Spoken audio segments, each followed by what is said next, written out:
galera, tudo bem com vocês? Espero que sim, eu estou bem. Estamos aqui para mais uma videoaula, que no caso será a aula de Geografia direcionada para os alunos do 7º ano. E assim como nas aulas anteriores, sugiro que vocês peguem um caderno, peguem um livro, porque nós vamos precisar. Então bora lá começar a aula, mas antes disso, roda a vinheta. Anote o número. Então, gente, de antemão, antes de começar propriamente aí o estudo, do capítulo, a gente precisa ter em mente que estamos iniciando mais uma etapa na nossa caminhada acadêmica. Hoje a gente está dando início ao terceiro bimestre, na disciplina aqui no caso de Geografia. A partir disso, a partir do início do terceiro bimestre, claro, a gente está iniciando também o nosso módulo 3, que vai começar aí pelo capítulo 7, que fala sobre a organização do espaço rural brasileiro. Então a gente percebe que é uma continuidade do módulo anterior, dos capítulos anteriores, tá? Então o que é que a gente vai ver aqui no nosso capítulo 7? A gente vai entender, a gente vai estudar a formação e a organização do espaço rural brasileiro. A gente vai conseguir caracterizar as atividades do setor primário da economia, a agropecuária, o extrativismo também. Além disso, a gente vai entender as políticas públicas que estão relacionadas à estrutura fundiária do Brasil, e as transformações pelas quais vão passar ali ao longo dos séculos a estrutura fundiária brasileira, tá? Também a gente vai analisar as relações de trabalho no campo e as questões ambientais que estão relacionadas aí a esse espaço, ao espaço rural. Tá? Então, sobre esses assuntos aí que a gente vai tentar trazer essa discussão, e hoje de forma específica a gente vai procurar discutir aí o espaço rural, a estrutura fundiária brasileira que foi construída ao longo dos séculos. A gente vai entender também o espaço rural a partir das políticas e dos movimentos sociais, certo? Então bora lá. O espaço rural, galera. Então, quando a gente fala em Brasil, a gente já consegue relacionar diretamente o desenvolvimento econômico do Brasil no decorrer dos séculos com a importância do espaço rural, tá? Ou seja, desde ali o período da colonização brasileira, que as atividades relacionadas aí ao espaço rural vêm sendo desenvolvidas, e no contexto atual ainda, o espaço rural tem uma importância muito grande, porque é o que vai subsidiar de fato o desenvolvimento econômico do país até no contexto atual, principalmente a partir do quê? Das atividades relacionadas à agropecuária. A gente já discutiu isso no momento anterior, em que a gente viu, por exemplo, as propagandas do governo federal, que estão aí direcionados à questão da agropecuária, que ainda tem uma importância muito grande no desenvolvimento econômico do Brasil. Agro é tech, agro é vida, agro é pop, agro é tudo. Então a gente percebe a partir das políticas públicas do governo federal que as atividades relacionadas à agropecuária ainda têm uma relevância muito grande para o Brasil no contexto econômico, e é o que vai levar o Brasil aí para o exterior a partir das exportações. Então o Brasil ele vai ter uma importância muito grande aí no contexto do mundo a partir da sua característica da agropecuária, certo? Então, sem dúvida nenhuma, no contexto econômico, o espaço rural tem uma importância muito grande, porém, no contexto territorial de fato, do uso do solo que está sendo direcionado para a agropecuária, também vai ter uma relevância muito grande. Ou seja, territorialmente, o Brasil, claro, um país de extensões continentais, e grande parte do território brasileiro vai ser direcionado aí também para as atividades da agropecuária, ou seja, a presença de latifúndios, de grandes latifúndios aí, de grandes proprietários de terra, ainda é uma realidade no Brasil, tá? Uma coisa que a gente precisa distinguir nesse primeiro momento aqui é que a gente não pode confundir, não pode entender como a mesma coisa. Rural, agrário, o rural ou agrário não é a mesma coisa que campo, tá? Quando a gente fala em campo, a gente está falando de fato da estrutura geográfica e física do território, ou seja, um determinado terreno, uma determinada extensão de terra ali, a vegetação, a hidrografia daquele terreno ali, ou seja, a gente está falando de fato de campo, a característica física ali. Porém, quando a gente fala de agrário, quando a gente fala em rural, a gente está falando das atividades em que a gente vai inserir a sociedade, ou seja, as relações humanas que estão sendo inseridas no contexto daquele território, ou seja, a forma de vida daquela população ali, ela pode ser entendida aí como o espaço rural, o espaço agrário, certo? Ou seja, são coisas distintas. Quando a gente está falando de como aquele determinado território agrário ali ele está sendo delimitado, de como ele é organizado, do tamanho daquele determinado território ali. A gente está falando de fato da estrutura fundiária, de como aquele território ali, de como aquele terreno ali, de como aquele espaço ele vai ser utilizado para as atividades relacionadas à agropecuária, ou seja, a gente está falando de estrutura fundiária. E quando a gente fala em estrutura fundiária, a gente percebe que há uma construção histórica sim. As características atuais do Brasil, elas foram sendo construídas, claro, a partir dos séculos, como por exemplo aí, desde o momento da colonização, né, em que o solo do território brasileiro ele foi bastante explorado. A gente teve no primeiro momento a extração, no posterior momento a gente teve o quê? As atividades relacionadas à agricultura, principalmente, no posterior momento à agropecuária e, no posterior momento, as atividades relacionadas ao extrativismo mineral. Tá? Porém, a agricultura, né, quando a gente falava de cana-de-açúcar ali, sem dúvida nenhuma, foi uma atividade que possibilitou o desenvolvimento econômico naquele período colonial. Isso foi se estendendo aí ao longo dos séculos. Então a gente percebe heranças no contexto atual, vindos lá do período colonial, certo? A gente, quando analisa os dados atuais do Brasil, que inclusive eu vou até deixar aí na tela de vocês, né, sobre os latifúndios por região, aqui no contexto do Brasil, a gente percebe, galera, uma concentração de terra ainda, tá, em cada região do país. Quando a gente vê esses dados aqui, a gente percebe a porcentagem de latifúndios em relação à área total de uma região. Ou seja, a concentração de terra, vai assim existir a concentração de terra em cada região do país. E a gente consegue destacar aqui que o gráfico vai evidenciar principalmente a região centro-oeste, que está no topo do ranking aí, com 75% do território ocupado por latifúndios, né, por grandes extensões de terra aí que são utilizados para agropecuária.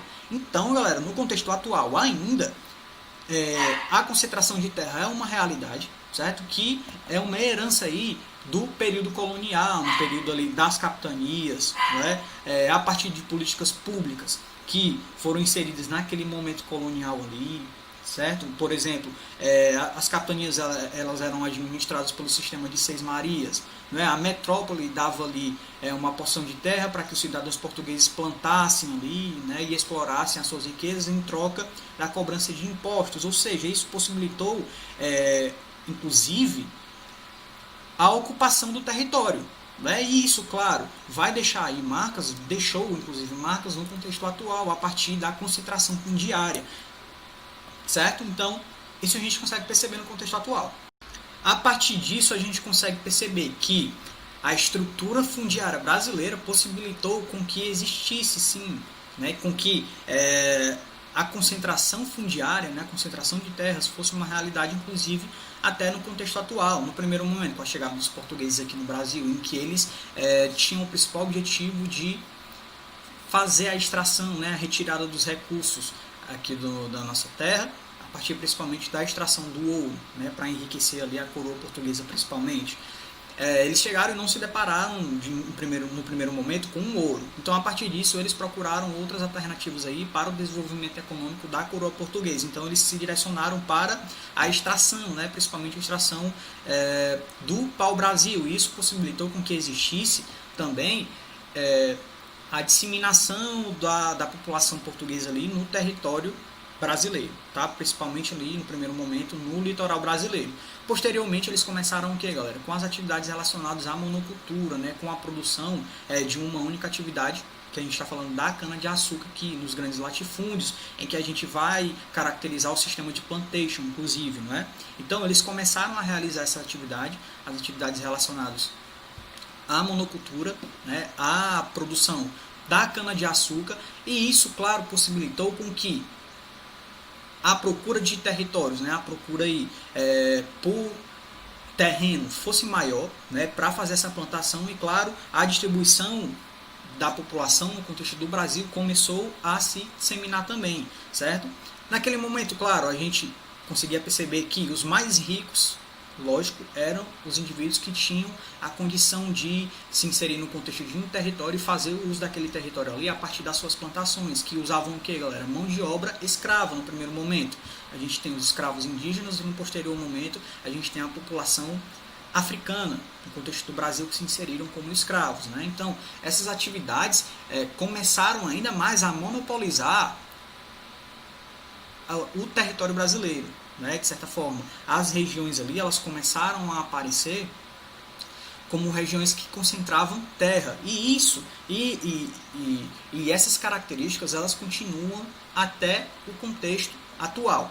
Então, a gente percebeu que no decorrer dos séculos começaram a existir políticas públicas, inclusive, com a criação de leis, por exemplo, que tinham o objetivo de organizar essa divisão territorial. A gente percebe que em alguns momentos foram criadas políticas públicas que possibilitaram ainda mais a concentração de renda por parte dos indivíduos mais ricos, como, por exemplo, a Lei de Terras, que foi criada lá em 1850, tá? Ou seja, concentrava ainda mais as terras nas mãos dos grandes proprietários, tá? No posterior momento. Agora, já falando de século XX, segunda metade do século XX, lá em 1964, a gente teve a criação do Estatuto da Terra, que tinha um objetivo principal de caracterizar as terras no contexto do Brasil.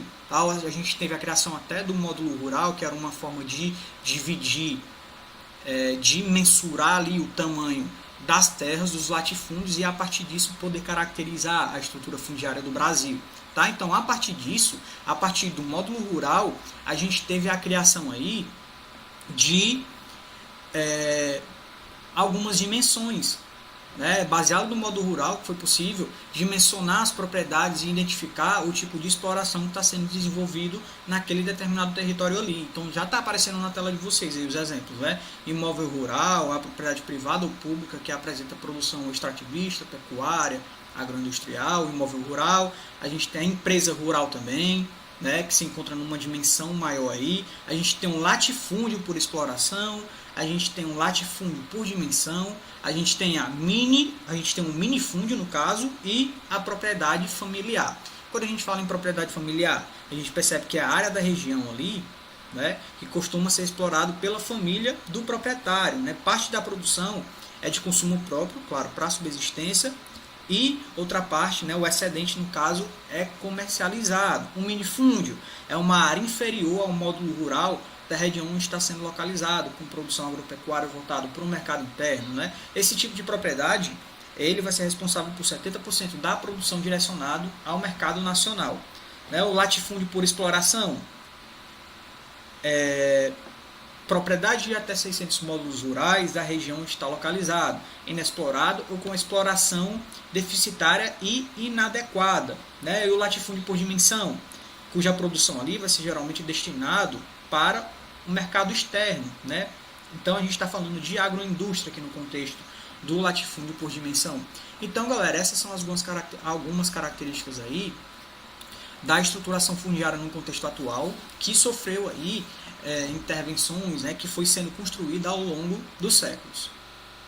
E claro, galera, toda essa desigualdade aí, né, relacionada ao uso da terra, ao direcionamento da terra para a população, vai gerar manifestações, vai gerar um descontentamento aí por parte de algumas camadas da sociedade que são menos desfavorecidas, né, em toda essa dinâmica aí de direcionamento das terras para a população. Tá? A gente percebe que a concentração fundiária no contexto do Brasil é uma realidade.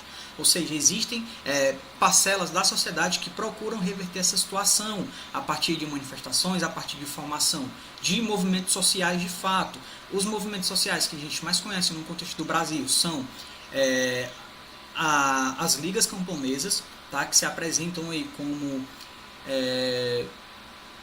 resistência aí acerca da utilização do uso da terra de fato, e o MST, né? O MST é um movimento dos trabalhadores rurais sem terra, certo?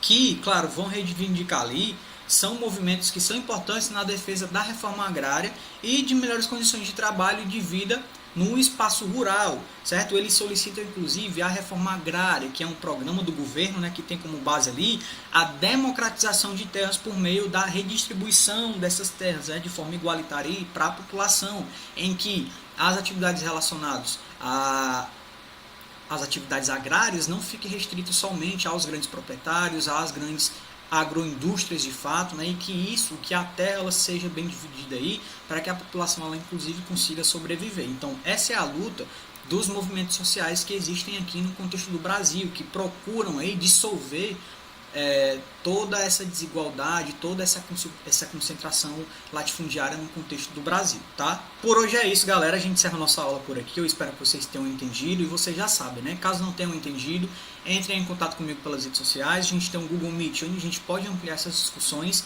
e tirar as dúvidas que porventura surgirem, certo? Então é isso. Até a próxima aula. Continue estudando e um forte abraço. Valeu!